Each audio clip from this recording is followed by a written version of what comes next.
ఇదంతా కాంగ్రెస్ బీజేపీలు కలుచుకొని అంటే ఇక్కడ మనం చెప్పేటువంటి అంశం ఏం కాదు ఇది. ఇప్పుడు మీరు ఒకసారి సినారియో ఒకసారి టాలీ చేయండి. రేవంత్ రెడ్డి ఢిల్లీకి పోతాడు, మోడీని కలుస్తాడు, మోడీని కలిసిన వెంటనే ఇక్కడ నోటీసులు వస్తాయి.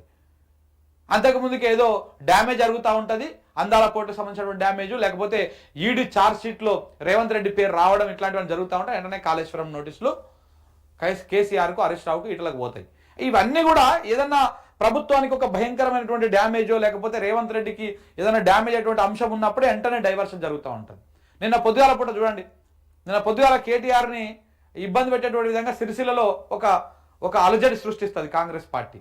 తర్వాత సాయంత్రానికి నోటీసుల వ్యవహారం తీసుకొస్తుంది. ఇట్లా చాలా రకాలుగా చాలా ప్రీ ప్లానెడ్గా వీళ్ళు పరిపాలనలో అడ్మినిస్ట్రేషన్లో గింత ప్లాన్తో పనిచేసి ఉంటే వీళ్ళకి ఈ సమస్య వచ్చేది కాదు.